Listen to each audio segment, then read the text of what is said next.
είμαι πολύ χαρούμενος. Τρελαίνομαι με αυτή τη δουλειά. Με στέλνουν στη Snowland, στο καλύτερο χιονοδρομικό πάρκο που υπάρχει αυτή τη στιγμή στην Αττική.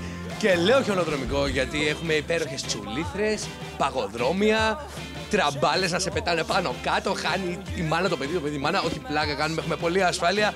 Φρέσκες πίτσες, πενιρλί, hot dog και πολύ ωραίους γελοτοπίους.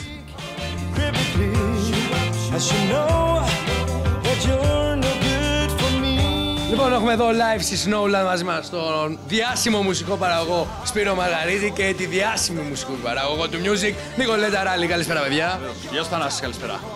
Πρώτη φορά συναντιόμαστε και θα ήθελα να μου δώσετε ένα αυτόγραφο μετά. Ξέρεις ότι είναι βίντεο αυτό που τραβάει και έχει φωτογραφία. Ξέρω, αλλά αγαπώ και ζηλεύω τους ανθρώπους που όταν είναι σε μια εκπομπή και είναι 5 άτομα δεν μιλάνε στον συμπαρουσιαστή τους ή στον συνάδελφό τους και κοιτάνε το φακό. Snowland, πώς σας φαίνεται? Η Snowland είναι εξαιρετική. Είναι να έρθουν να πάθουν παγοκόλλημα όλοι. Εγώ ξενύχτωσα το ταλέντο μου στην παγοπίστα πριν από λίγο. Και η Νικολέτα στο χορό. Την ανεβάσαμε εδώ σε ένα podium που έχει στο stage. Ναι, να πούμε ότι όσος κόσμος έρθει εδώ πέρα θα περάσει καταψυκτικά και καταπληκτικά. Νικολέτα, πες μας, τι σ' αρέσει η Snowland? Παιδιά, να σας πω κάτι, η Snowland είναι για όλους. Είναι για όλα τα παιδάκια, για όλα τα παιδάκια.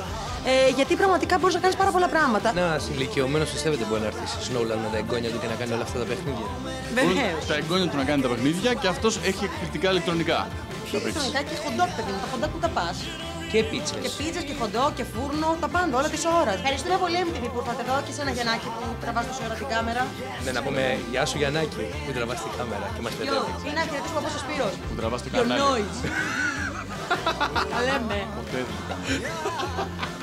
Your heart so cold.